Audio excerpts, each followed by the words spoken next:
You're in multiple places.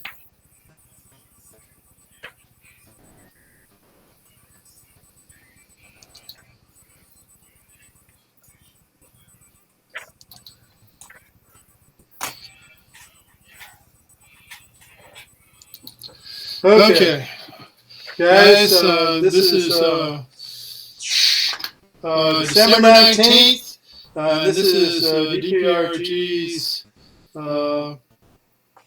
Robot Builders Night Virtual, and we'll be talking about robots tonight. So it's recorded, so if you don't want to be recorded, I suggest that you turn your video camera off and just lurk. But we really hope that you will participate and join us in this conversation. All right, so the first question at hand is, let's get a cue. I got something I want to say. I see Doug's got something. Did I see Mike hand go up there? Wait a minute. Hold on. Okay. Okay. Brendan. Mike. Ray.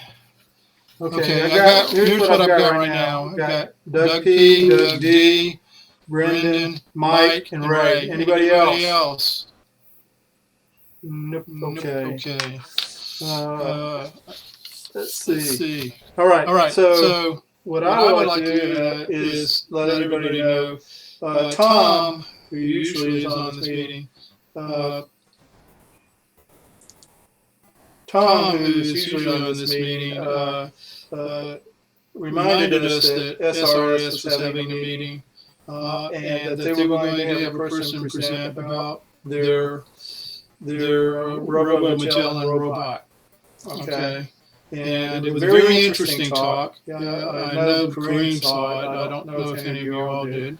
So I'm just going to do a quick presentation. I'm not going to show you the video. I might show you a few slides. But I want you to essentially, they make their meetings, there are two parts. There's the first part, which is kind of like this, I think. And they talk about, different people talk about different things. And there's a lot of interesting stuff that was brought up in that first hour. And then they take a 15-minute break. And they have a little timer that times down on 15 minutes. And then they start their presentation. So when you get the link for the video, I'm not saying don't watch the first half, but if you're interested only in the Robo-Magellan robot, it starts about after an hour. Okay? So anyway, let me show you this so you kind of get a flavor for it. And I will put the link to their YouTube channel because it took me, it was surprisingly hard to find, and not horribly hard to find, but it was not as easy as I thought it would be. So let's see.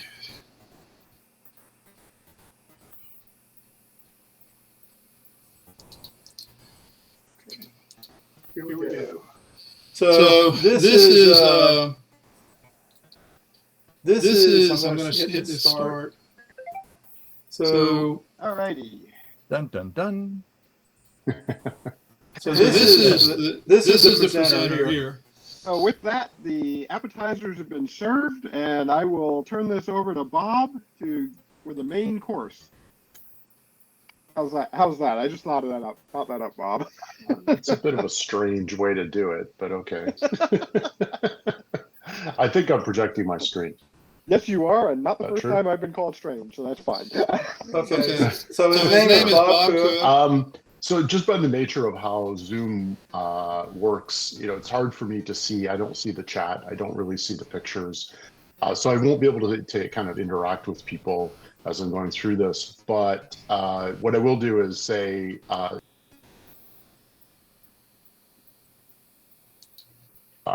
then on the right side is the Raspberry Pi. It's using the Raspberry Pi camera. So that's where it's getting its images. That's image acquisition for looking for cones. And then for all the diagnostics and display, I'm using just an Adafruit display. And weirdly enough, the Raspberry Pi doesn't really have a real-time clock. It normally boots up, connects to the internet, grabs the time from an NTP server or something. But of course, on my robot, I don't have that. So I put a real-time clock on there so I can get correct and accurate timestamps in all of my logs and everything. I think the Raspberry Pi 5 might have a real-time clock now. I think you're right. Yeah. And you know, like everything.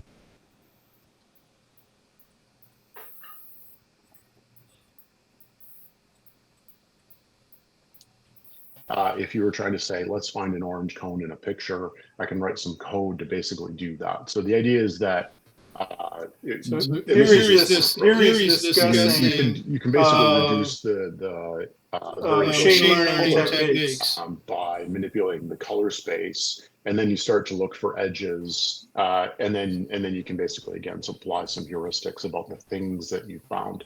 And OpenCV is probably the most common library that you might.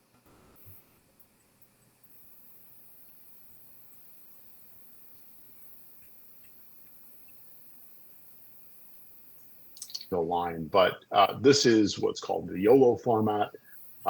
It's what their library and what their software is expecting to train on, and this is a little deceptive because this is actually all on one line of text. It's just wrapped when I pasted it into the. So I believe, if I'm not correct, but the idea here is that there's a couple things going on. One is there's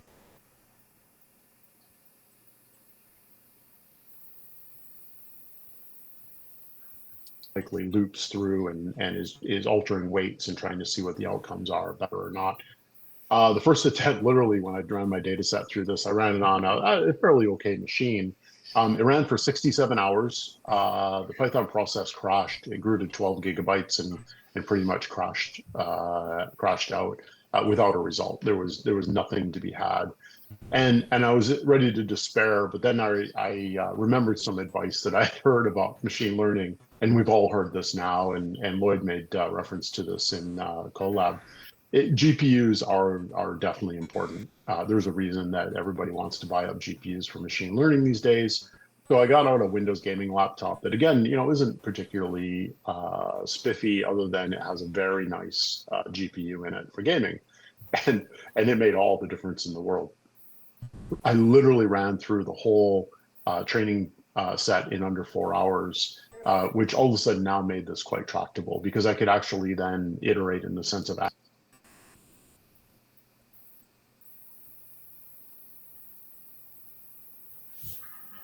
was really handy, because then I could go back and review and even think about kind of is everything working as well as I thought.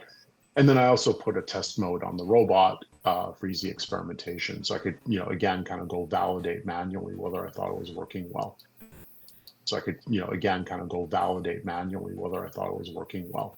So this is a little video of that test mode on the robot. Sorry for the shaking of the camera. I was trying to hold my iPhone in one hand and push buttons on the other hand. But this is, again, in my kitchen.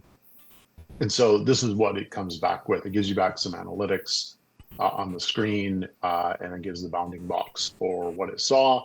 So I could actually move the robot around and press the test button, and it would then give me back the result. And it turned out to be just one of those kind of very handy things to validate it was working as I thought. This is actually a picture from the event back on September 9th that was from the robot, and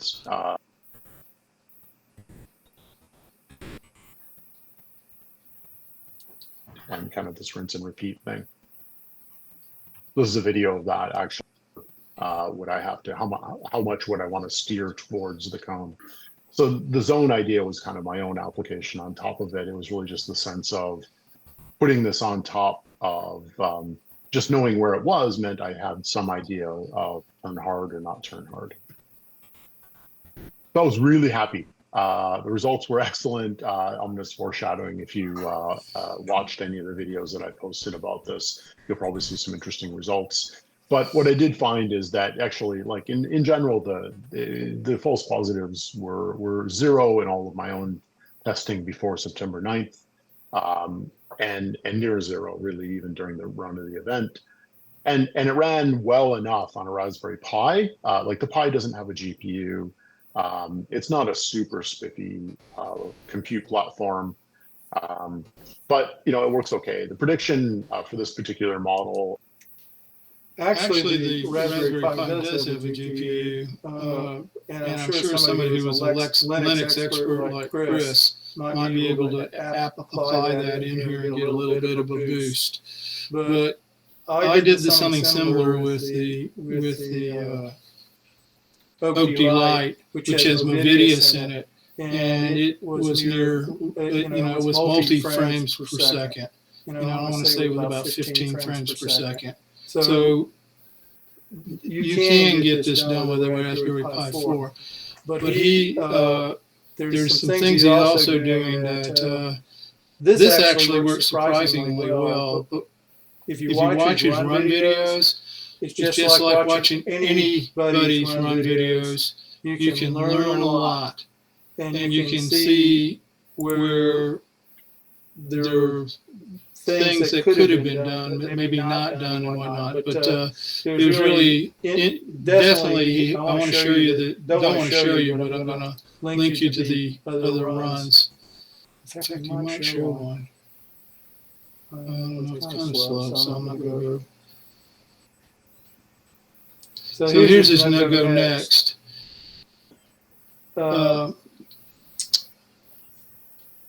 Okay. So he really goes over his procedure for doing machine learning pretty well. And I think anybody could do it from reading this with a little study. So it's something to work with. Let's see. All right, so I'm going to okay.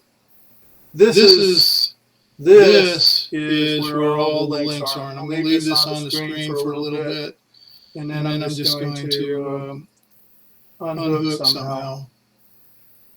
Oh yeah, here it is. Stop sharing. 67 hours. That's patience. Yeah, well, but it's like anything. He probably had it on his It probably wasn't his gaming computer, so it was sitting on the corner, and he just let it run. Yeah.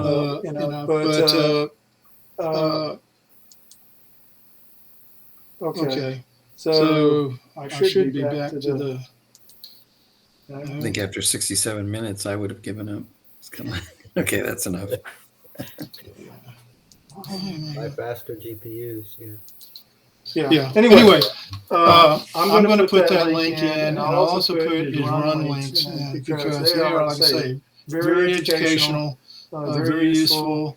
There's a couple of things he brings up. By the way, he comments on Robo Columbus, and so if you wonder who's out there looking at Robo Columbus videos, it's people like Bob. So it's he said some nice things about DPRG.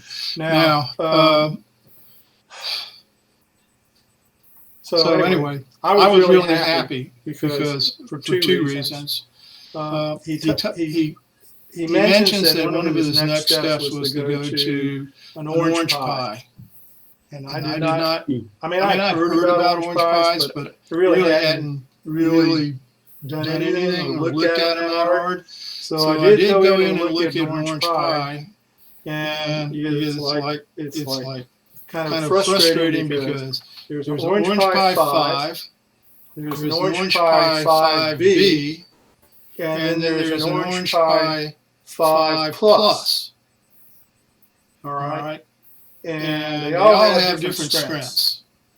And they can vary from anything from about $50 up to about $120. That's just I'm assuming about 8 gigabits. You can get these up to 32 gigabits of RAM if you want to. All right. And they're very interesting. They do have a GPU in them that's pretty, substantially probably better than the Raspberry Pi. And so definitely something to explore on your own. You might be interested in a Raspberry, an orange Pi, especially since I've been having a Raspberry Pi 5 on order from SparkFront since 3 months now.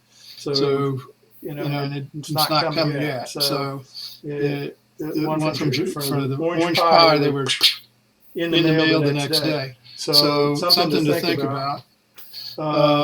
And the other thing he did, which was a really considerable boost up, and something that I'm going to shamelessly steal, is he also put out his images. And what that means to me, which I already have a model that's pretty good, I'm just going to grab those images and throw them into my model and make my model stronger. Because this is really cool. You know, another 300 images that I can add to my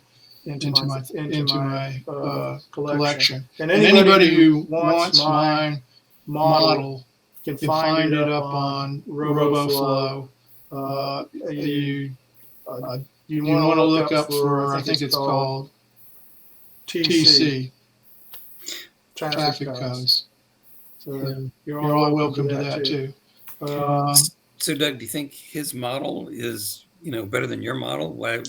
Well, I looked at that, and you know, what he showed me was every cone had a high percentage. Every time he stops and looks at what he sees, it's like 97, 98%. Mm-hmm. Mine aren't that uniform. I mean, there'll be some images, they'll be in the 70s, 60s, you know what I mean? You might have a lot of 90s, but you don't have everything 90. So now he did mention, he trained on, he did one thing, and you can say this is good or bad. He trained on the camera on his robot. So how he collected his images was he took his robot and just periodically took pictures from it. So it's all from the angle or perception of the robot's height. So that's a more, probably a much more restricted model than what mine is. Okay, mine's got different angles and partial cones, and he doesn't have any partial cones. He never has multiple cones in the image. There's a few things that he did, and there's another problem that if you take multiple pictures in a video, what you do is you correlate the background with the cone. You know what I'm saying? We saw this in Donkey Kong, but it's the same problem you have. It's much better to have 10 random pictures than 10 pictures from a video. Okay. So there's a few things that I might quibble with. Don't get me wrong. He's got a good model, probably a more powerful model than mine, because mine is a RoboFlow cheapy, whatever they would give me for free. He's actually done it by hand on his computer. So he was more free to select, and I believe he used YOLO 8, if I remember right. So there's more to it than that. Let's see what else. But anyway, there's a lot to learn in that video, is what I guess I'm trying to communicate. And actually, if he's taking it from the perspective of the robot, that's going to match real world conditions much better. Right. So that's what you have to think. You have to say, well, is that a trade-off, or is that a good thing, or is that a bad thing? Yeah. You know what I mean? You just have to. I think it gets when it gets to be on the fuzzy edge stuff is when one approach probably wins out over the other. Otherwise, I don't know. It's a good point, right? And definitely one of the things I might get ready for next year is to go ahead every month and try to collect maybe 100 images and just add them to it as I go along. All right, so let me go ahead. Call me lazy, but it seems like I can do blob detection with an OpenMV H7 with a lot less effort. It'd be kind of curious to put the two head to head and see. Watch his portion on machine learning. Yeah. Otherwise, that's how he started out too. Yeah, we did. Okay. And he. I think he was using an MV. Well, he said he had them all. He said he had them all. He had PixieCam, MV7, max bit, I think he's got them all. I understand I understand that because I think I got them all. But what I'm trying, well, I don't have the MV7. But I found the OD light is the way I want to go. That's, to me, that's the answer, because it gets that big boost with Movidius. And doesn't matter where you put it on. If you put it on an oak pie or orange pie, it's still going to get that 12x boost. It's going to be well worth it. And the cost of it, the last time I looked, it was about $140. So when you get OpenV and all of those other ones, I bet you run out to be about the same cost. And so it's something to think about. I mean, you can do it cheaper. I mean, he did it with a Raspberry Pi camera. So I mean, you can do it cheaper. There's no question. And even pausing, taking one capture every 1.6 seconds and pausing in between and doing his computing and moving on, he was very successful. Yeah, that's really slow though. I mean, the OpenMV can do it, at least 20 hertz, 20 frames per second. Yeah, I know. So, but what I'm saying, for the approach he took, I can argue.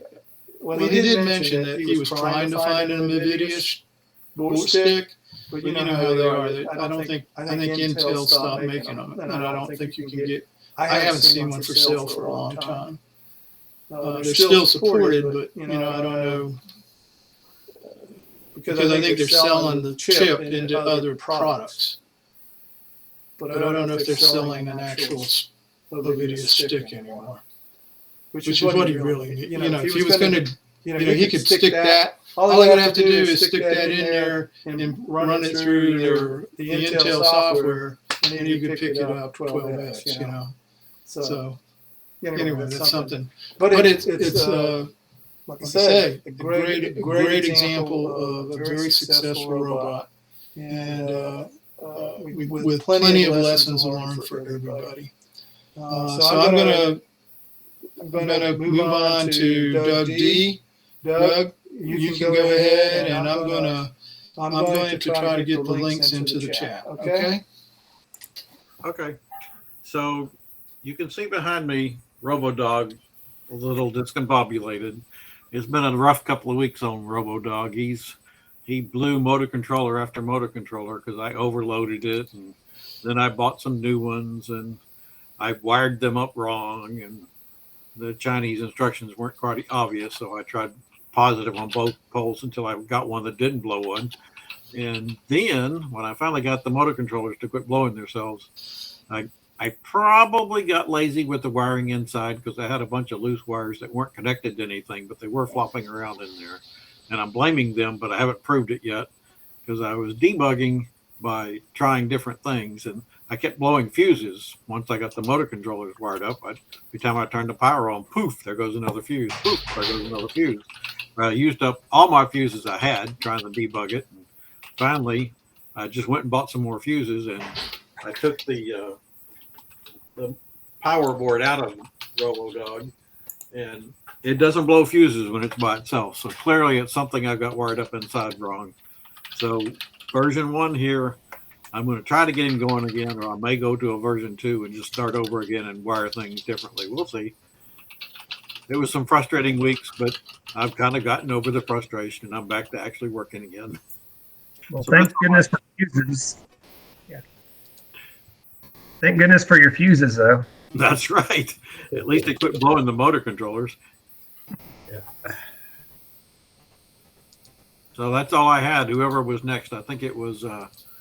It's moved around now. Brandon. Okay, can you hear me? Yes. Okay.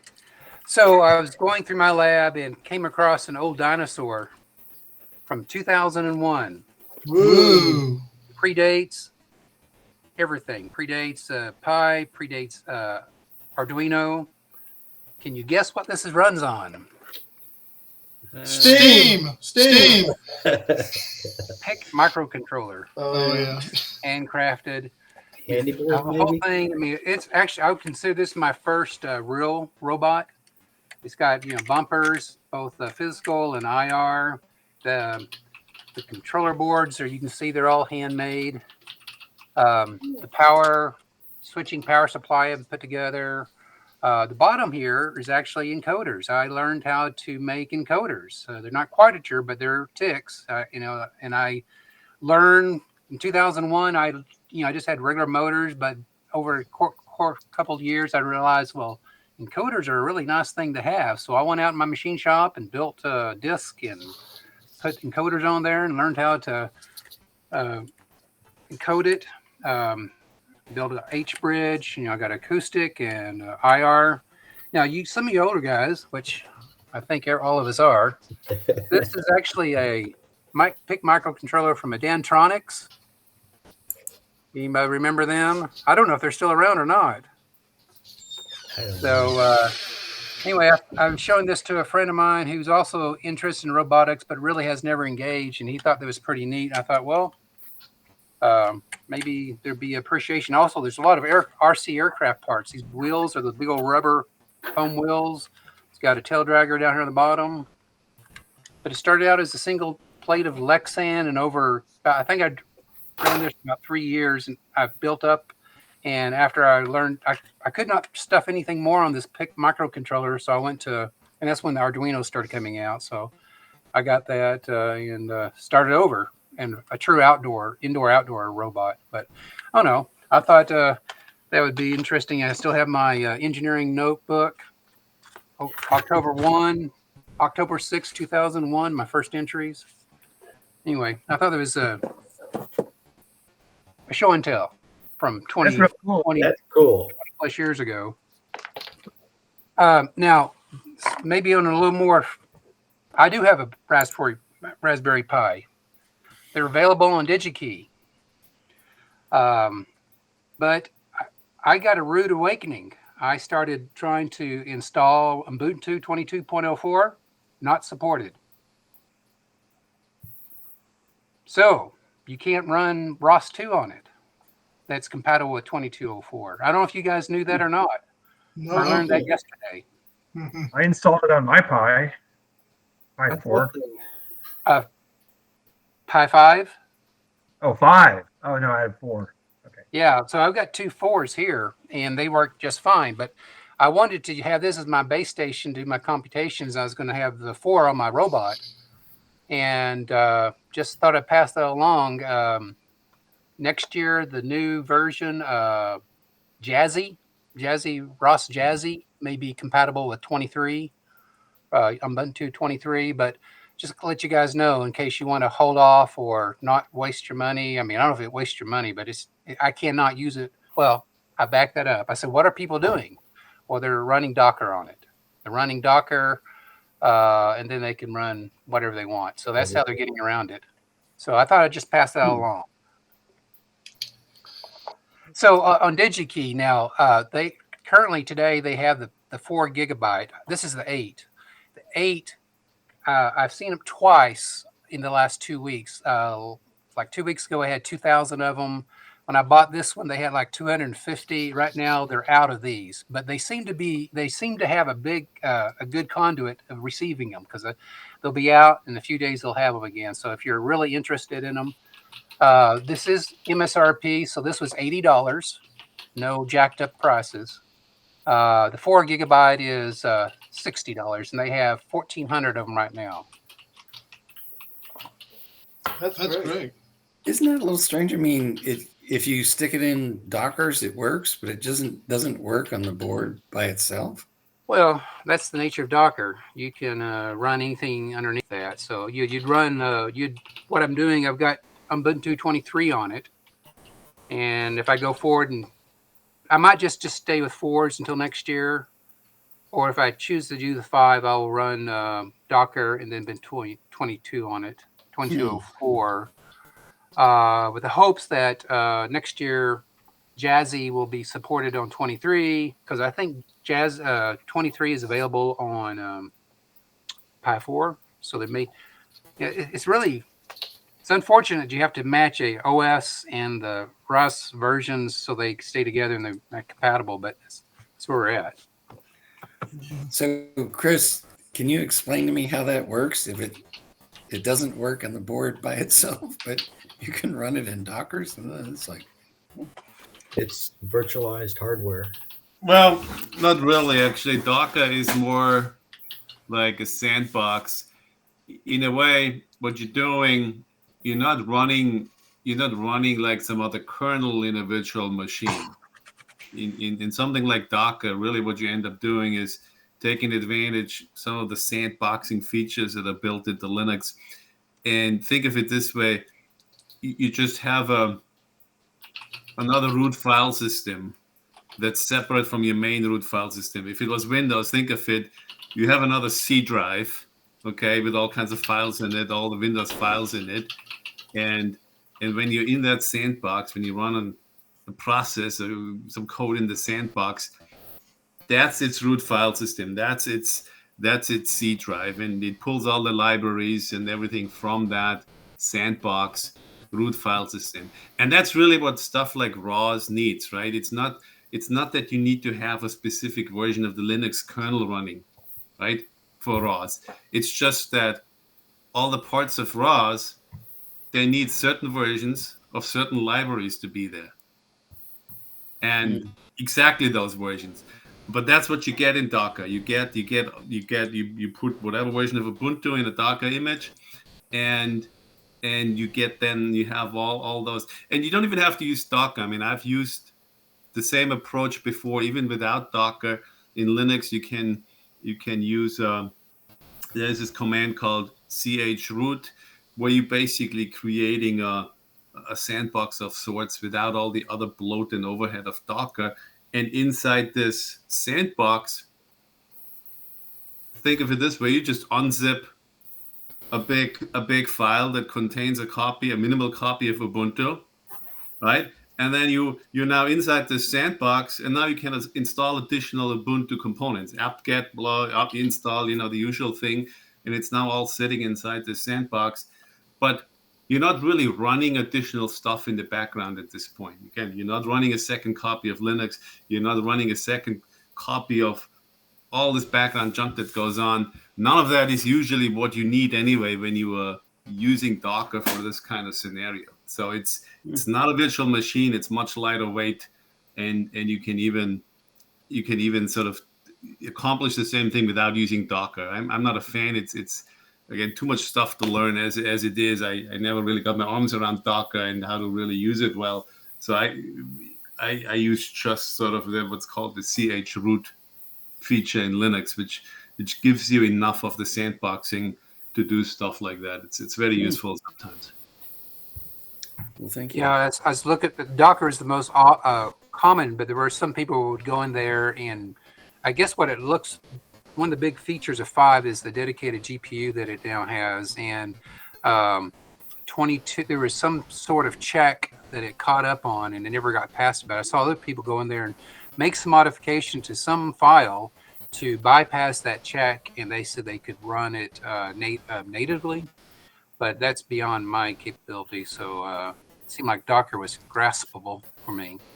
But yeah, I don't know if I want to. Your comment about learning so much, that's where I'm at. I'm not that proficient on Linux, so I'm trying to just getting back into this. Linux, I'm trying to learning code, VS Code, how they link them up, learning ROS. Do I want to throw in Docker on top of that? Yeah, I played with Docker. I've run some things by really just following a script on how to set something up, but I really don't know it well. I know, so yeah. Anyway, I thought I'd pass that along in case you guys were hoping to take advantage of all the capability of a 5. I'm gonna do something that I probably shouldn't do, but I'm gonna do it anyway. Paul Sure had a discussion offline with me. He's really big into ROS too, and he's talking about maybe having a group lecture series, or not lecture series, workshops, some group workshops together to help people who are interested in ROS 2. And he mentioned that he would probably be using Docker. Now, I don't, like I say, I'm not trying to commit Paul to anything. He may decide he doesn't want to do it, but it's last time I talked to him, his plans were in a year to hold such a series. Okay, so just keep that in mind if you're interested in that stuff. Was he going to use Docker because he's going to run it through Windows? That was part of it because he said that that was one of the things we discussed. He said, well, most of the people in the club are window users and are not Linux. He's a Linux user. So he's thinking about Docker to help people who are Windows users. But right. But Docker is Docker, and so if you learned it from one, you could use it on your Pi too. So I'm just, like I say, I don't want to commit him to it. I'm just saying, maybe with encouragement, next time you see him online, y'all say, "Oh, I wish there was somebody who would talk to us about ROS 2 or something like that." We might be able to nudge him in that direction. Yeah. See if we can get him to do it. So I heard that Doug just said that Paul's going to configure all the machines to run No, I'm just saying that and ROS 2 on Dockers. I'm just saying that Paul had talked about it. Okay. And so I think it's a great idea. I told him I was interested. I said, hey, I want in. And so we'll see. Okay. Yeah, I think it's great. If you're like-minded, provide words of encouragement. That's all I have. So, who's next? I don't know. Okay, Mike, you were next. Okay. Well, I was working on my motor controller, which is a Pico, a Raspberry Pico, and I had the PWM working and stuff. So basically, I had PWM to control the motors, which is hardware PWM, and I had hardware encoders that actually used the PIO, and I really wanted to have like the encoder readings in the background, like in a task. So I tried to use FreeTOS and FreeRTOS. And then when I put them all together, I got FreeRTOS to work by itself, but when I put it together, it clashed with the hardware encoders. So I had to just back up and go, how do I fix this? Ended up with just using a simple interrupt for the encoders, to read the encoders. And also inside that encoder, inside that interrupt, it read the encoder and then looked at a variable that says this is what the motor's speed should be, like in meters per second. And so I was able to calibrate the motors so that they have a PID loop in both motors for each wheel. And so I got that all running in the Pi, and running over the serial port. And then I put the Raspberry Pi Ubuntu 22.4 on it and plugged in the Pico and then connected SSH'd over and was able to see the encoders moving and incrementing and accumulating when my robot was running in a circle, which is my test case right now. I can put it on the ground and leave it; it doesn't go anywhere, but it does something. And so so I've got all that sort of working. And my next thing was it's like the controller and I was trying to get a controller hooked up to the Pi. The objective is to use ROS and teleop and stuff to do a control, a teleop using a game. And what happened in that is I used a wireless, and when I plugged it in, all of a sudden the Raspberry Pi Wi-Fi went to pot. It's like, like 10 kilobits per second or something, and so I just have to, so I can't really use the Wi-Fi on the Raspberry Pi 4 with the dongle, the wireless dongle for the game controller, which I believe uses Bluetooth, and I was sort of frustrated with that, but I'm gonna try to fix it later, but maybe with a travel router that I could mount on a robot and plug in using. Hopefully, it has a better connectivity than the Wi-Fi and the Raspberry Pi, and then plug it in with an Ethernet cable, and so that might fix that all up. And then my objective is to run ROS 2 on this, and so I ended up putting ROS 2 on my PC using WSL. I haven't mastered how to hook up my USB port for this guy on ROS 2 in WSL, but I've seen ways to do it, but they look really complicated.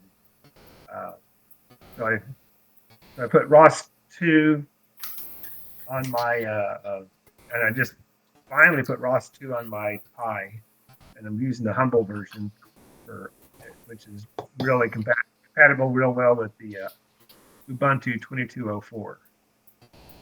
So now my next step is to, well, I guess I'm trying to use my PC as a development environment for ROS, and over the Wi-Fi,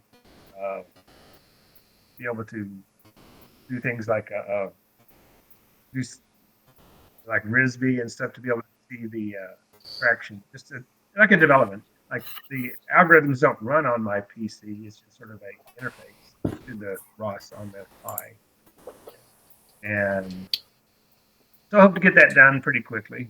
So that's sort of where I'm at. I'm moving forward.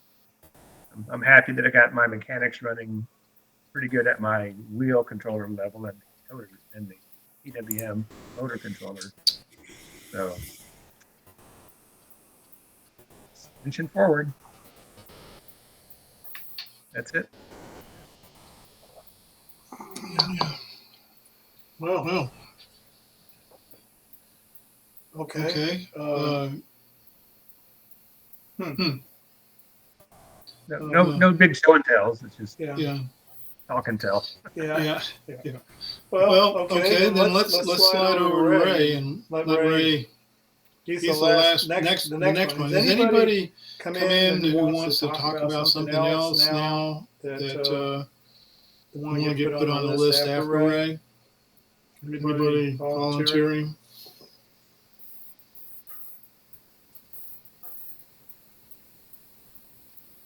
Okay. Well, then in that case, Ray, go ahead and go off. Okay.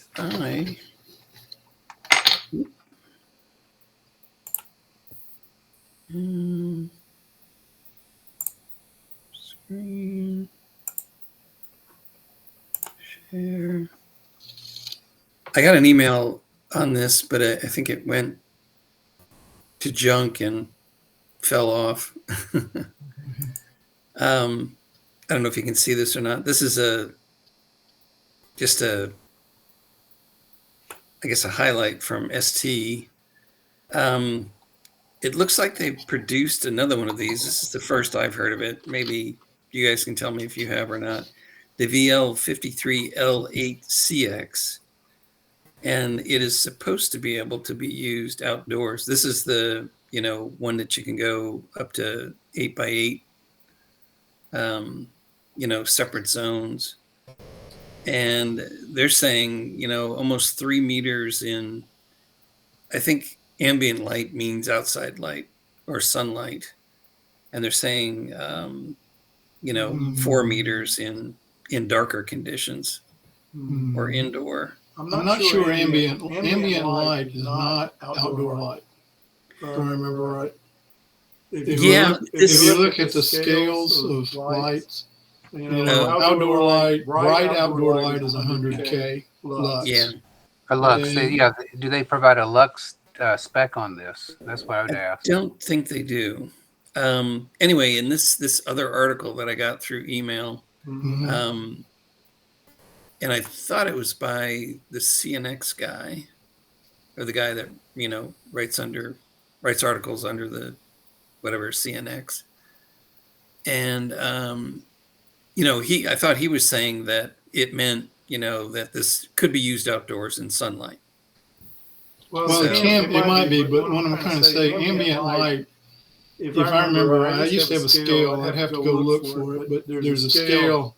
And ambient light is kind of like evening light or twilight or really, you think it's that low? Or indoors, or you know what I mean?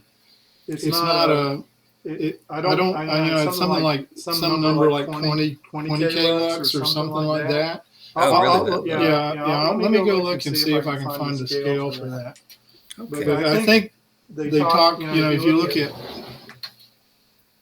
light, let's see if I can find it. Anyway, I took a quick look. I didn't see anybody who's made like a breakout board for it. ST has, their breakout boards for it. One to go on a Nucleo, I guess. And I think they have a couple others. Yeah, there's one to go on the F401. And I guess these are the simpler breakout boards here that you could get and play with. But I thought that was and he kind of, specifically said that you could use it in bright sunlight. And I think he tested it that way. Anybody who tested it, I'm just saying that ambient light is a real ambiguous term. Okay, and I want to, I'm looking at some charts now, and I don't see the word ambient. So maybe, but I'm seeing sunlight, full daylight, overcast day, very dark day, twilight, deep twilight, full moon, quarter moon, starlight, and overcast night. These are different ways they give values for values. But I'm ambient. Ambient. Not in the list, huh? Not on the list. What is the part number of that? That is the VL53L8CX by ST Microelectronics. Yeah, because I bought some of these. It's the from Pololu. Oh, Pololu? Was that same part number? I can't see your screen. L5. Yeah. Oh, 5, yeah. It has 400 centimeter max range, which I guess is that dark number. Yeah. I guess, yeah. 8x8. Seems like a sensor that you use to, a time of flight sensor. Mike, I turned you off accidentally. Can you turn yourself back on? Oh, I turned your mic off. I turned your mic off. Yeah, okay, thanks. And so this is the board mounted on a breadboard here. That's that one from Paulu with that VLC 53 on it. So yeah. I haven't powered these up or anything yet. That's the next project after I get my thing to teleoperate. I'll put sensors on it to try to get it more autonomous. Anyway, that was the first I saw, any sensor that, you could use on an outdoor robot, or potentially on an outdoor robot for sensing, obstacles. And if it does work, even at, at close to 3 meters, that's maybe 9 or 10 feet. So that's probably far enough out, Well, it looks like Moser's has a breakout board for that. I think it's the one that you showed, but I just threw the link inside the message area in case anybody. It's $20. Yeah. But the question is there any software to help you access it? Oh, but that's for the 5 though. This is a VL53L8. On their data sheet, they're saying ambient light is 5K lux. Oh, that's pretty man, low. that's low. It's real low. That almost seems like it's darkness or something. I think that's more like indoors. Maybe. Yeah. Anyway, so this is the part number is different on Okay. on that. Yeah, one. this is the 53 L5, and you said yours is the L8, Eddie. Is it? Yeah, it's an L8. Is that? It still looks like a time of flight device. It is, yeah. And the part numbers for these all start out, I think, VL53 something, and then after that, it's different. But Okay. anyway, that was the first one, that I've seen that said you could use it outdoors, and but I hadn't seen anybody, make a breakout board for it yet. Maybe it's just too new or something.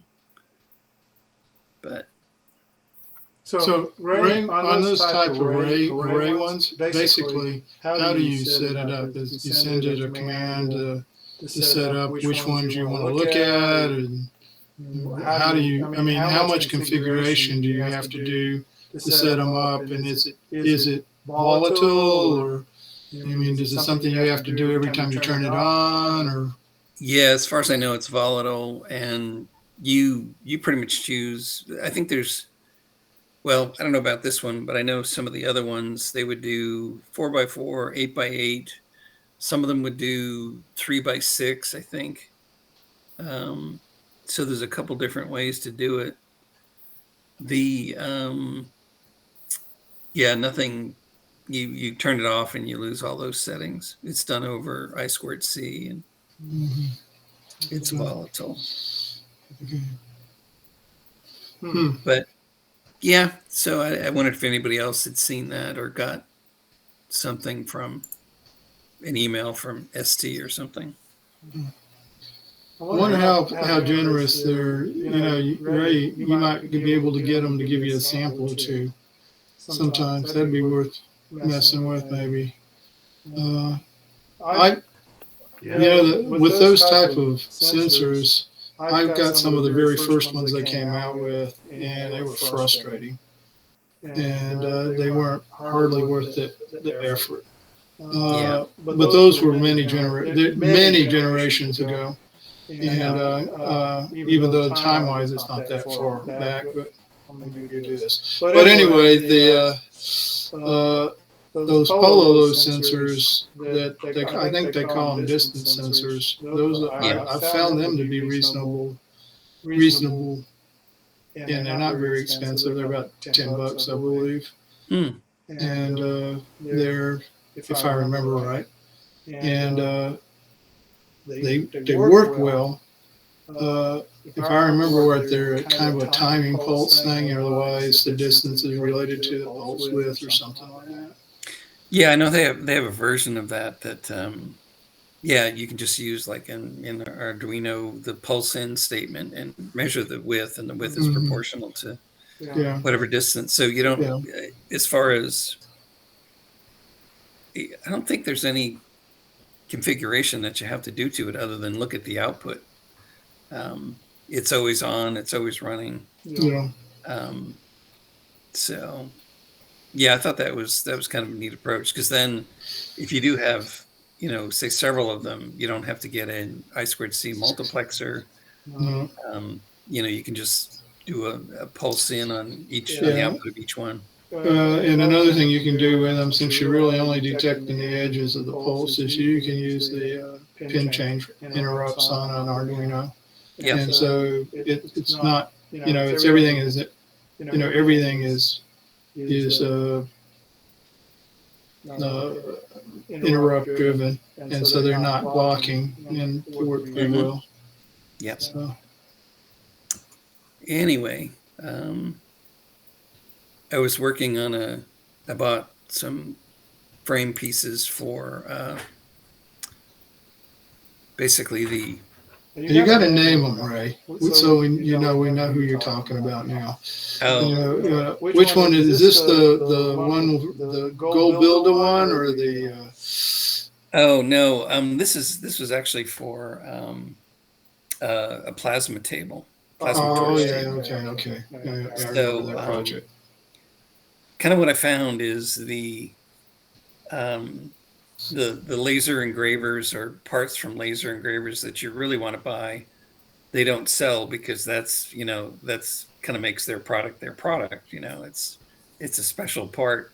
So I've kind of cobbed together a couple parts, and I can show you.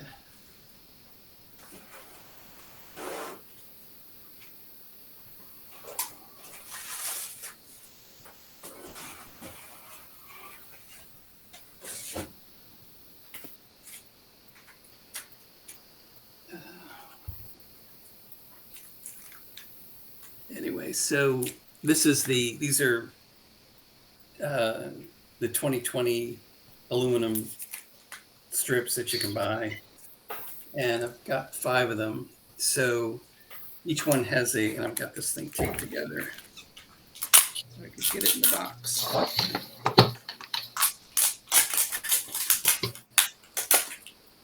Oh, come on.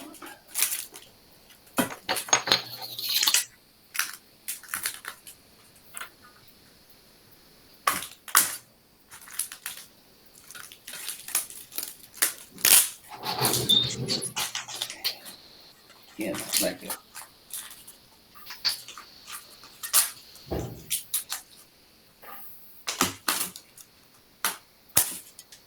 Here we go. Anyway, so they use the NEMA 17 steppers, and so this is mounted on this rail. This would be, let's see, this would be the x-axis. So rail goes through, another 2020 rail goes through here and on this end, and then this actually slides on the rail, and it has a mount for a stepper motor.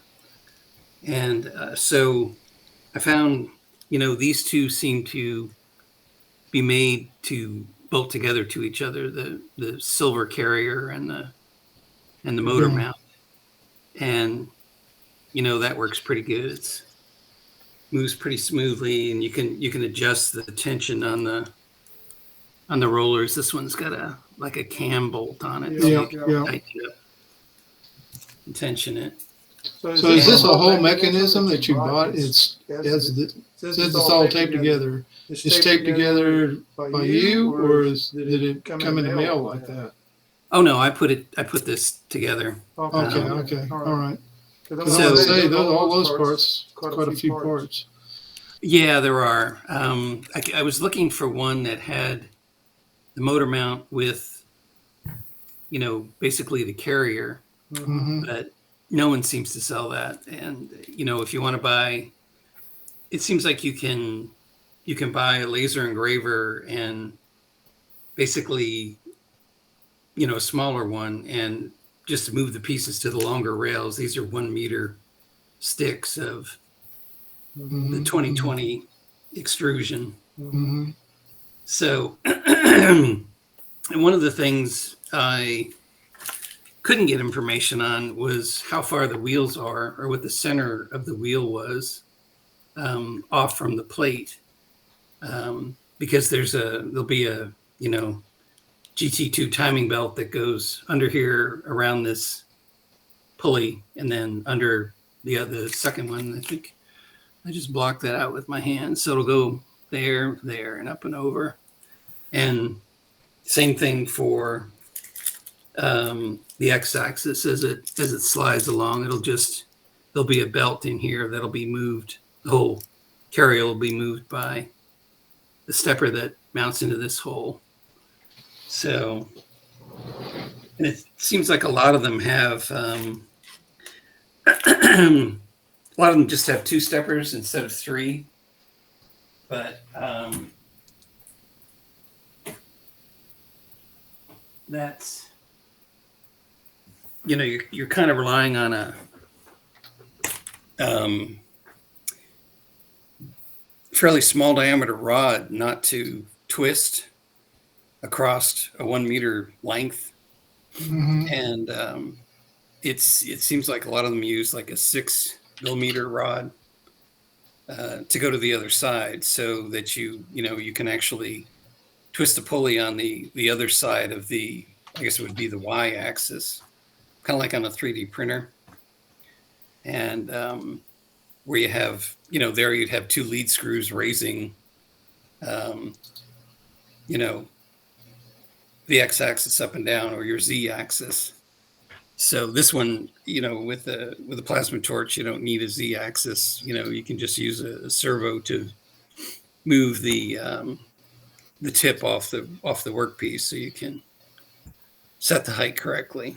So anyway, so kind of the goal was to have a decent working area, and it's kind of like you can never go to the full extent of any of the length of the pieces, because you have pieces that, corner pieces that tie the 2 together and stuff like that. So you can't really, you'll never have with 1 meter sticks, you'll never have a 1 meter by 1 meter work area. There's always something that would detract from that. So, but I've seen some of them, it's like for maybe $127, but it's not aluminum pieces. It's acrylic pieces that make up the, the plates for the carriages and stuff like that. And I really wanted to go with, aluminum, because it's much, can be much stiffer than acrylic. So, Hey Ray, there is a project, and I'm going to put the YouTube video, or the first video. I think it takes 4 videos. It's a K40 modification, where the guy takes it to, he goes to like a 12 by 24 bed inside of the case, and it's borrowing. I think you'll see a lot of your ideas in it. Oh, okay. And it might offer some other ways of handling some of it. So I don't know, what do they call it? Okay, they call it the Franken. Franken laser. Yeah, the Franken 40, I think. And here's the link to the first one. You might, like I said, doing it yourself, okay, these were a couple steppers that I got from Tanner's, ages ago, and I thought, oh, these will be perfect for that. Thing is, they have a really short shaft on it, and it just needed to be like maybe a centimeter longer, and it would have worked. But so it's like you don't find that out until you get all the pieces in and start to put them together, because there's like I couldn't find that one dimension that said, okay, how far out are those wheels? And then, if you bolt the plate in behind another plate, you're pushing the motor back, the thickness of that plate. So it's just, it's kind of like, okay, well, that was a great idea, but now I think I'm going to have to buy 2 steppers with longer shafts on them to make this work.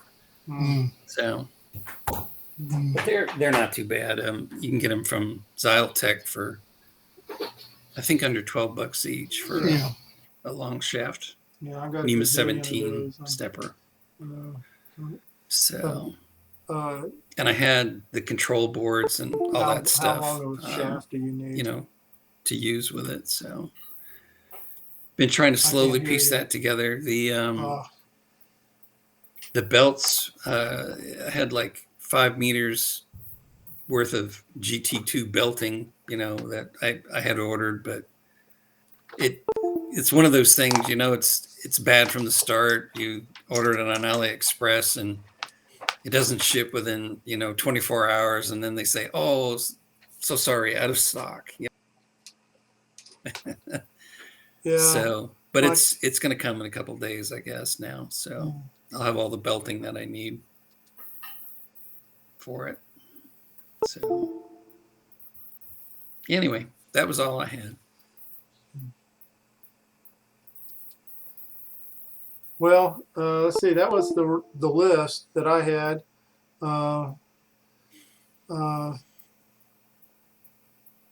Let's see. My computer froze up, so I'm trying to get on this other one, and all of a sudden my video is blinking in and out.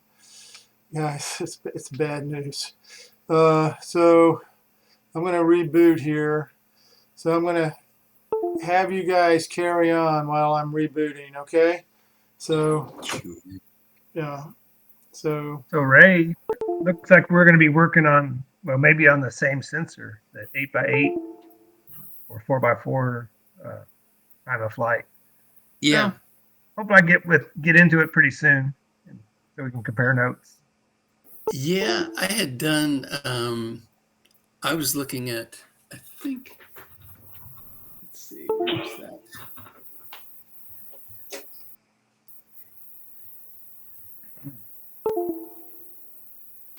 Yeah, I was using this as a little proto board. I had a little, I think, that's an 80 by 160 color display and a cutie pie. And right now I don't have the time of flight sensor on here, but you know, it had a quick connector on it as well. So I was just, you know, would unplug this one and plug it back in. And I was looking at all 64, you know, lengths on that display. I was trying to use it for the indoor contest, you know, as opposed to a LiDAR or something else. And the field of view was, you know, if you just point it out straight, you do get, you know, distances off the floor, which you don't want. You get different distances of the, you know, short wall. I think the wall's only 10 feet or 10 inches tall, rather. But what I found is you get readings of whatever wall is behind that. And, you know, just as long as, you know, that's something you can use, just as long as the course is lined up with a wall in the, you know, maybe at the makerspace or something, you know, you read off a far wall and figure out, you know, how you're orientated in the soccer field. But it seemed to work pretty good. What's the angle? What's the Oh, the field of view, I think on that one, I want to say it's 64 degrees in both directions. That's huge. I think my ping modules are only like 30 degrees. Well, this says 65-degree diagonal field of view. That's for all 8, right? Say that again? That's for all 8 of them. So you break that up into 8 pieces, one for each one. Right, but that's like a diagonal. So the I don't know if they say what the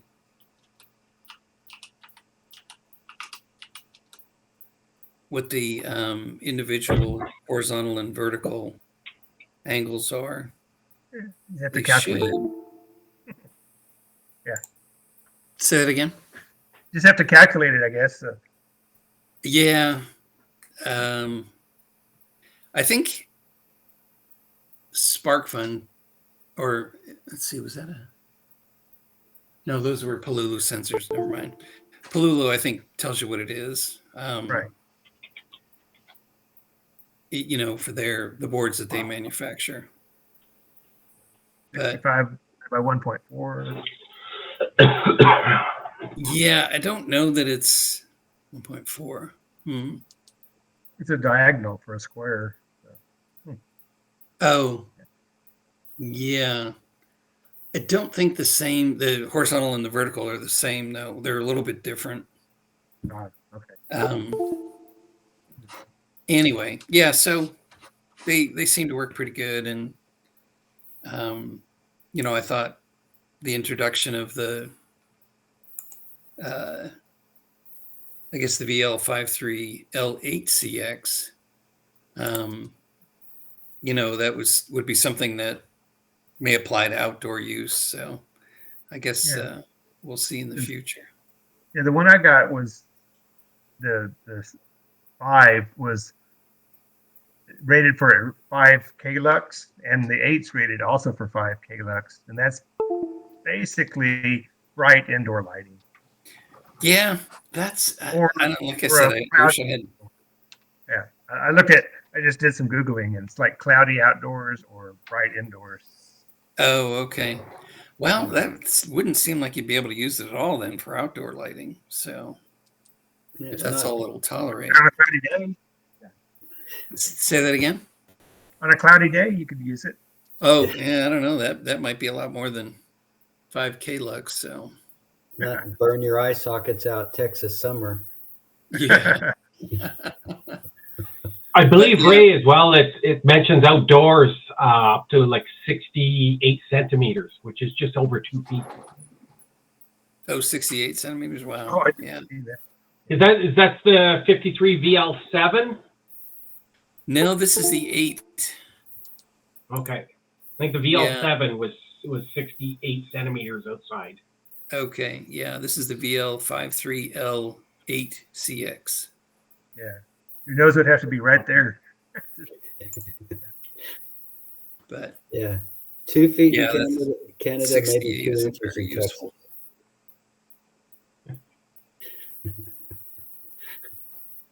That's like what? Not even 3 inches, right? No, Yeah. 68 centimeters? Oh, centimeters. Oh, okay. Oh, 68 Centimeters, yeah. Right. Okay. Yeah, which is just over 2 feet. Yeah. Yeah. So I have Oh, that's a chart. 30. I have a Wikipedia chart that says like 120,000 lux is brightest sunlight. 20,000 lux is like in the shade, and 1 to 2,000 is like the overcast. You couldn't even run in the shade. Yeah, and get good range out of it. Yeah, I don't know if Texas weather, most likely it'd be a bright sunny day that day that you And indoor lighting, 600 lux is like a glaring indoor light. So Mhm.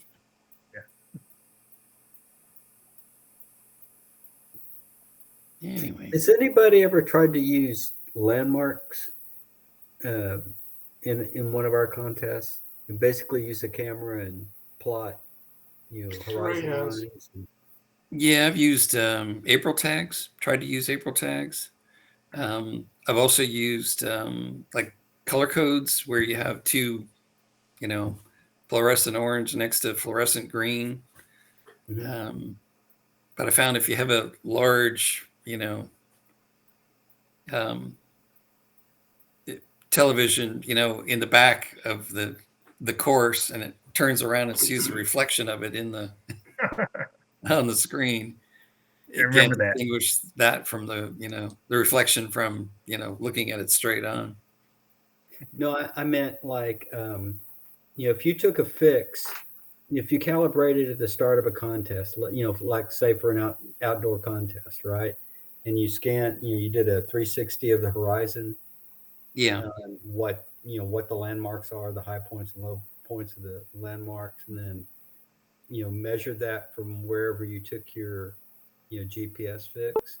Has anybody ever tried to do that? And how accurate would that be? So just comparing like whatever still image of, or a series of still images with just, wherever you are. I mean, you could throw in the direction of the sun. If the sun's out, if it's not cloudy, and the landmarks of where you are, what the like if there's a tree at such and such a degree and a house at so and so, that's a fix, right? So as you move, that should give you relative coordinates of where you started. If you have a GPS of where you started, that's fairly reliable, and then a horizon fix. Robo Columbus, the weekend, like it was like a lot of hills and steep, and then trees and everything. You had to go walk around trees and stuff. Mhm. So you lose the visuals really fast, I would think. But Yeah, you'd have to identify each of, that from every other picture that you took, to each say, yard. okay, is this the tree that I'm, Yeah. is Yeah. at this location Brad, or orientation or not? But one of the ideas that I had was I was working with another gentleman was using Google Map. Why am I doing this? Hold on a second. Anyway, using Google Maps to create zones that you didn't want to go in and want to go into, and mapping that out on your GPS. Otherwise, if you GPS said you were moving towards, you would not go. Okay, I got to figure out why I'm getting the echo. yeah, sounds like you're fighting to get through it. Yeah, I always thought about was interested in doing a sun compass. I mean, that's not that hard. You just look at a shadow and say, okay, it's at such an angle and it's whatever time of day it is, and you've got a pretty accurate compass, but never did it. So You know the rate of change of the sun, so you could just dynamically adjust it. Yeah, I mean, if at different, whatever time it is, you're going to know that angle is going to be the same day after day. right. So okay, yeah, the sun is lower in the lower in the sky in the winter and higher in the summer, but actually the summertime it might be a little bit more difficult because then it's almost overhead, so you're not going to cast much of a shadow. Right. But I mean, you should be with an IMU, you should be able to figure out what your, pitch and yaw is, what your roll is pretty accurately over time. And if you had a fix on the sun, it would seem like that would give you that and maybe a few local landmarks. If you fuse those, it seems like it would give you a pretty good fix on where you are. But I don't know. I don't know what the difficulty. I think Raised it would be robot pretty next year. difficult Have a to- sun- not unless you got some landmark that's really unique, or has some simple identification, a color or a color and a shape or something, to be able to pick that out of or to match it up basically, because you could be just a little bit off in it, not in the frame, and I think you'd have to do a fair amount of machine language or machine learning for that. Yeah, most of So- the cedar trees look the same. So. Say that again. Most of the cedar trees basically look the same. Yeah. I mean, it would be something I would think if you had a fairly accurate camera, it would be something you could probably do a pretty fair job with just blob detection. Yeah.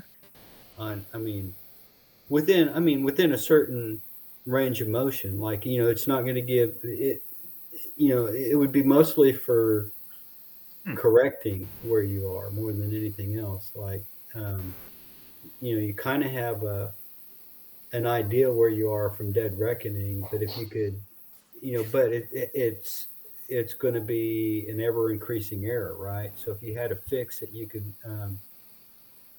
take every so often as you travel, Oh yeah. and correct, it seems like that would be a good way to get local coordinates. I don't know. I mean, Yeah, I sort of did it on 6CAN. I was getting every time I went through the goal, it's like, oh, I know where the goal is, and so I'd reset all my counters and say, this is my exact position on the map. So Yeah, but if you think about it, you're looking at a distance, right? So that distance is pretty unique in the soccer field, that there's only two places where it can occur. That was So, nice. but if you're looking at images, and especially of, cedar trees, you know, it's kind of like they're all going to look very similar, even, you know, and they could be in vastly different places. So Right. that's like, not like I said, not unless you can identify it as, you know, a unique color with maybe with a shape. You know, I don't think it's that easy. You're certainly not going to be able to use, well, at least I would think you're not going to use blob detection because there's just so much green out there that it's kind of hard, not unless you have a distinctly green Yeah. shade for one tree that's out there. Yeah, but you wouldn't. I mean, I guess the trick would be that you wouldn't focus in on that as a land. You wouldn't focus in on cedar trees as a landmark. You'd focus on, you know, objects that were more unique than that, where they are. Yeah. And, you know, you pick out landmarks that make sense, I guess. You need a cedar tree filter. Yeah, there you go. Yeah, Right. I know I think Steve's next door neighbor had a bright red truck, you know, and if he didn't move it, you know, you Right. But I would go to think the that store or building something in the middle of the edges, contest, you know, yeah, you could say, okay, the bright red truck is off here too, you know. but you know, if you could outdoors, if you could isolate it to, you know, you've got 5 buildings in 360 degrees, and they're at, Mhm. you know, these angles, and then you take another fix, you know, 5 meters or, you know, 3 meters down the road. What are the new angles of those? Yep. I don't know if that's feasible or if somebody's done it or Mm-mm. what the pitfalls of that are, but that was kind of what I was wanting to know. Nope. Heck, sometimes even blob detection, you know, if the sun's going in and out, you know, and basically you're the colors of whatever cone you're looking for change dramatically. It's, you know, it can be hard, you know, just to find the cone. Right. You'd have to do it. I mean, it's not something you could take a fix on, you know, at once. It would kind of be how you have to treat a compass, right? To where, you know, if you get close to metal, that the compass reading's going to suck. So Yeah. you know, you basically Common filter it, or, you know, throw out the highs and lows and take a running average over time to develop, you know, you kind of have to be something like that, I would think. But you know, I don't know how feasible it is. What do I Yeah. know? The robots don't even really move on their own yet, so maybe I'll get there.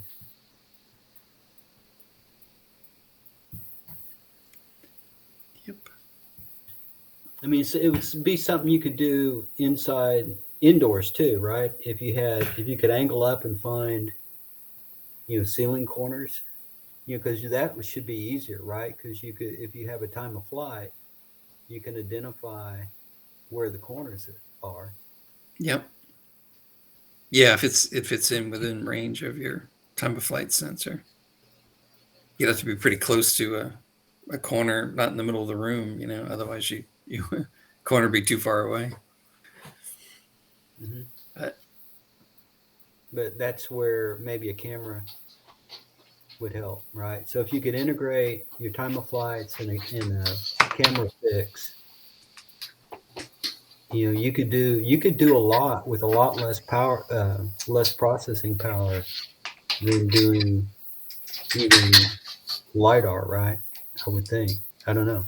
Yeah, just even just comparing two, you know, two snapshots. I mean, if your angle's a little bit different, you know, if you have some rotation in it, if it's slightly off center, I haven't seen anything that will easily tell you, you know, okay, that's similar to the snapshot you took, but just off a couple degrees. That would be nice, but I haven't found anything like that. And it takes a fair amount of machine learning to be able to train, you know, the things to do that. So there was a thing, Donkey Car, that we did several years ago.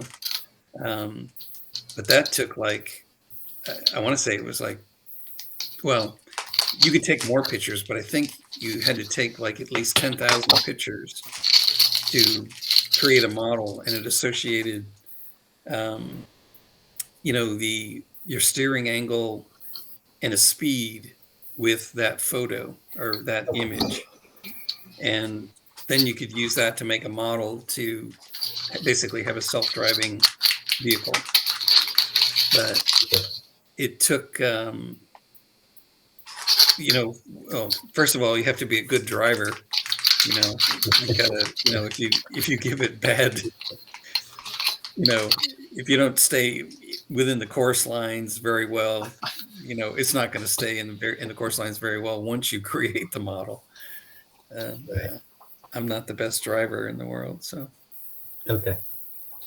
my car didn't always stay in the lines when it drove around. But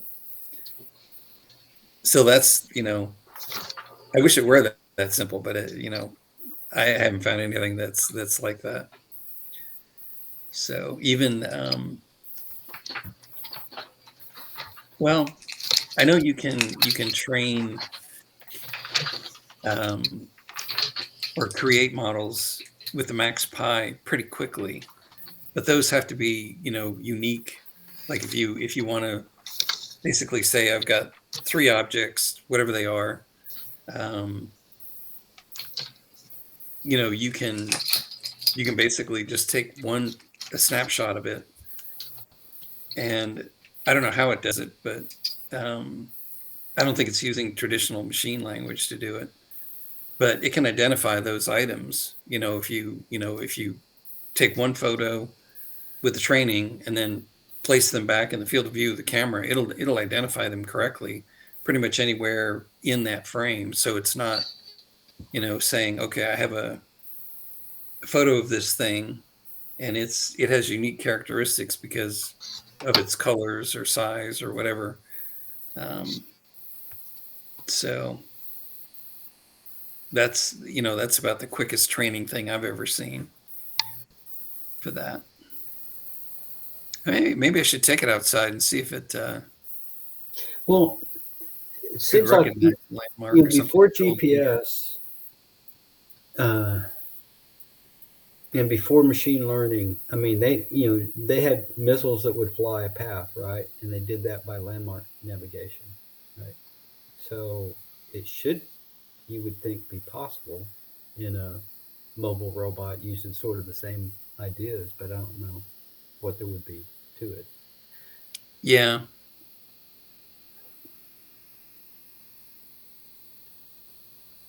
Yeah, some of the things that I worked on when I was at TI, they were looking at infrared images, and they knew basically by the shapes of the infrared image, like a heat signature, whatever engine exhaust or the back of a, some platform where the engine was and a lot of heat was being generated, that kind of identified that piece of equipment.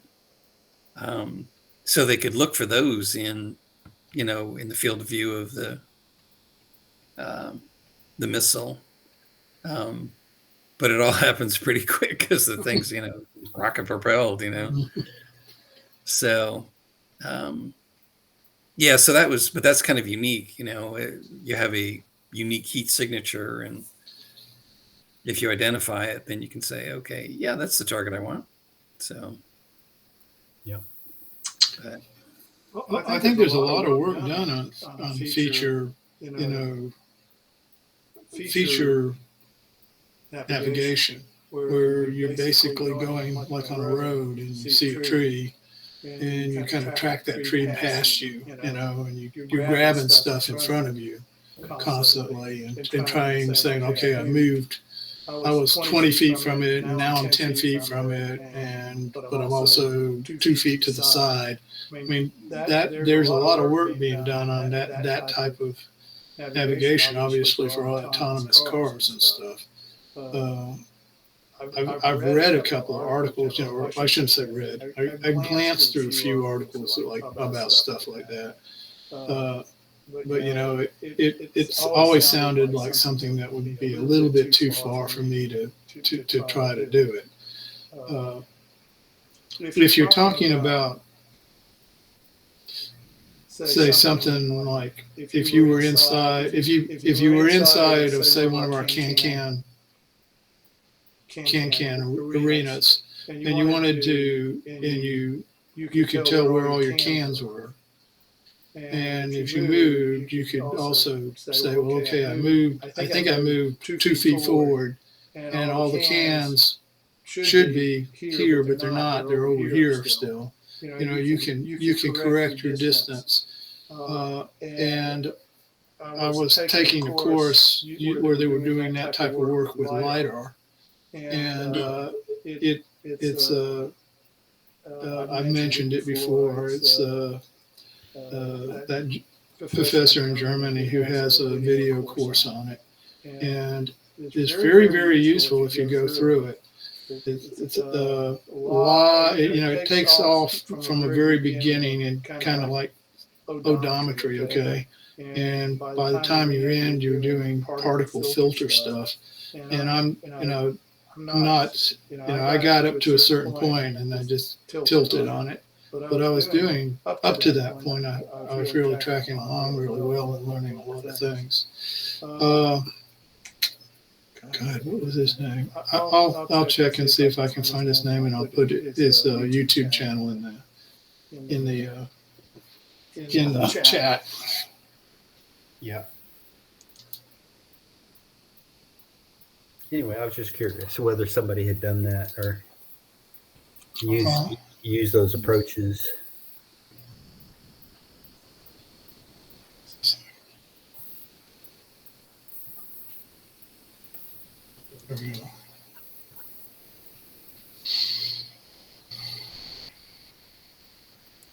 Well, I guess if Steve would let you, you could use the, donkey car approach to, run the course, but,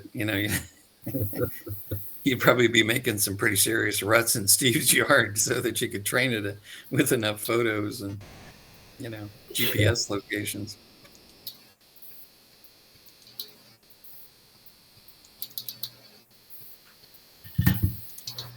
Mr. Ott has joined. Hello, good evening. Hello. Good evening, Carl. Hey.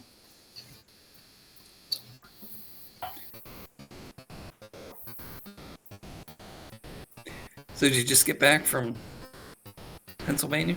I did. I landed and had a quick dinner, and then my call to India for my company, and now I'm just wiped. So I don't have anything tonight, except I know how to hit start and stop on the recorder. So that's all I can do. That's good. But on the side, I've seen all kinds of discussion going on. So who's left? No one. Oh my goodness. Queue is empty. I wondered if anybody was, rewarding themselves for being good with a certain Christmas giving Christmas gift or something. Is anybody? I'm hoping for a bunch of show and tell next week. Everybody bring their Christmas goods and show it off. Yeah. Got a few things. We'll see if I get them. I think one year Chris rewarded himself with a nice drone and. No, I rewarded myself with a trip to London, so that's about it. Oh yeah, yeah.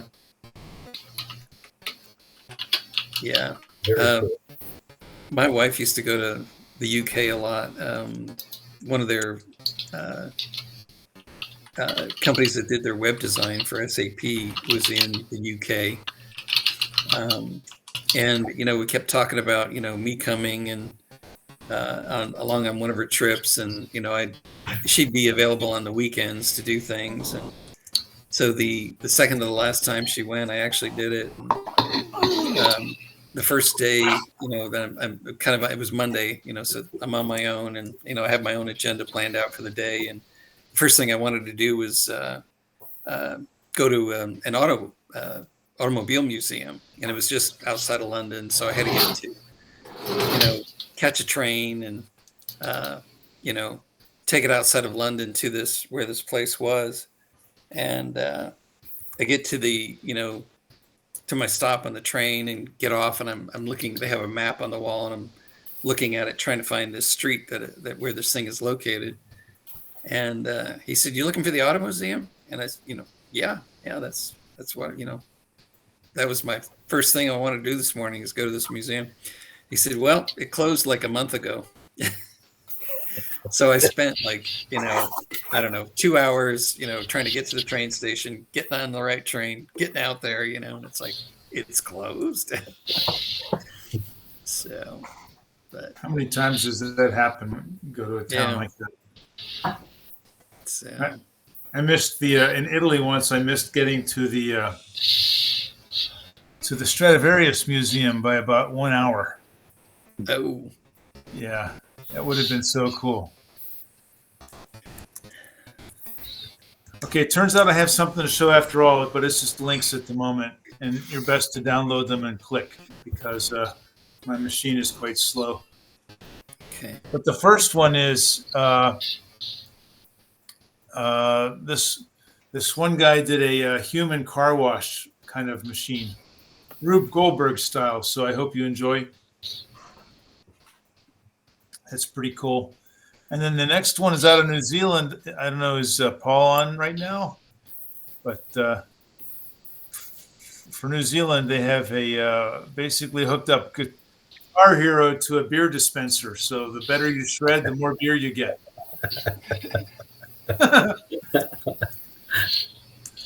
So then the last one is they call it a street performer, but there's clearly something going on with green screen. But how they did it is just a head scratcher to me. So those are my only contributions this week. Just total distraction off the wall, off the rails.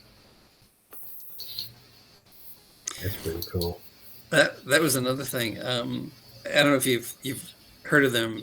Pret A Mangers. It's like a sandwich shop. They're all over the UK. Have you ever heard of it or been to one? Not me. No. Oh, okay. Anyway, it was a good place to get lunch. I never got sick once, kind of thing. From eating there, and it's self-serve, and they have registers at the end, and so when I finished up, I was over near the registers, and a cash register walks up to cashier rather walks up to a register and says next, and she's like staring right at me, so I figured, okay, she wanted me to come up there.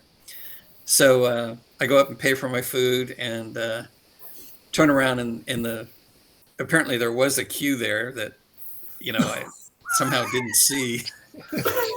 and one of the women pointed out, she said, there was a queue here, and I just had it right on the tip of my tongue, and I said, God, don't you hate it when somebody does that? So it didn't make her very happy, though. She was like, fuming. It's like, hey, you jackass, get out of here. Obnoxious American, you. Okay. Yeah. Oh. And it turns out I have one more thing actually. So Rolls-Royce showed on they unveiled their new nuclear reactor concept for space. And if you click on that link and look at the photo, you have to ask yourself, where have you seen that before?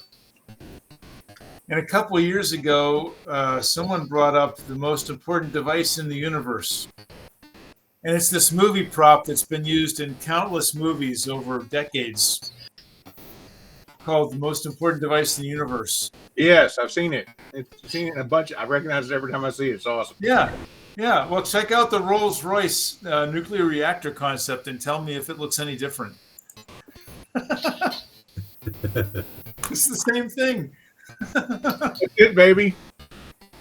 Oh, yeah. Yeah.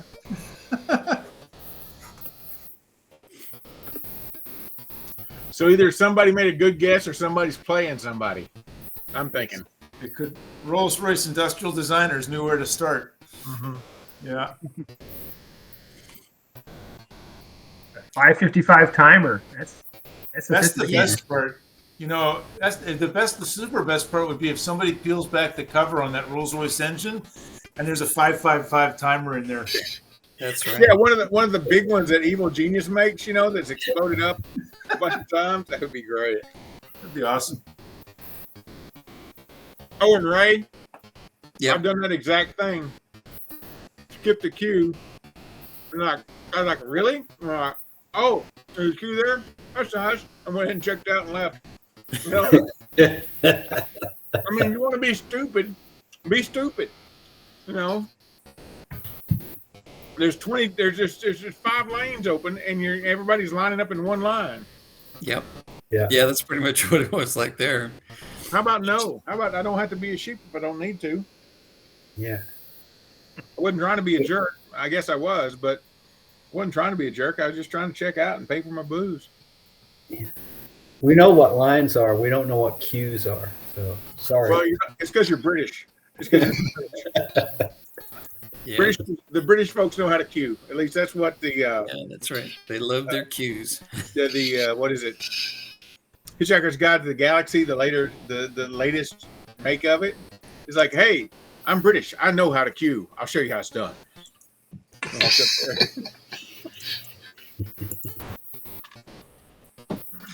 Yeah, wasn't that device also used in like an episode of Star Trek or a couple? I believe it's been used in almost every major scientific thing there was. Yeah.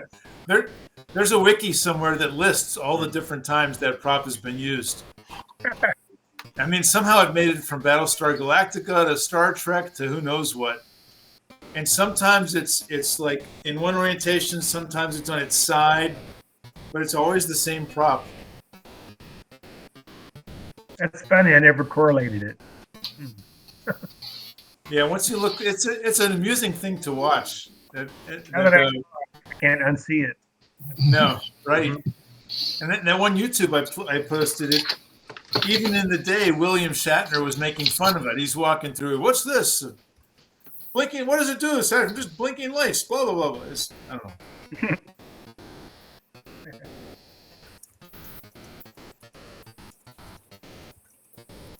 Well, time for me to go. I'll see you guys next week. All right, Great. Hey, thank can you. somebody, before they leave, can somebody grab the chat and email it to me? Because I only have the chat from when I joined, which was apparently at the end.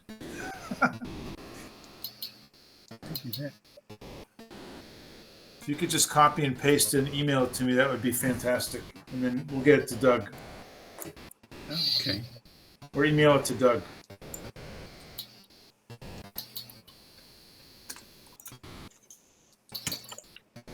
So who took that action item? Did someone take it? I didn't hear anybody jumping out, so I'm either going to get nothing or like a dozen copies. I'm trying to decide if I have an email address to send it to. The copying part's easy. Okay, I'll put my email address in. We're off the recording now. Here we go. There. Some of you already have my email, I know, but not everybody can have it again. So I am taking action. Somebody else probably is too. Thank you, Doug. Thank you, whoever else. Well, until then, I hope Santa is good to everyone. So have a great evening, gentlemen, and a good week, and a good time with family, and we'll see you on the other side. Okay. See you next year. Bye for now. Good to see you. Bye. Happy New Year's.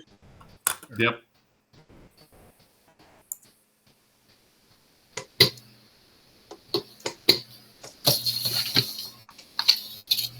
Um,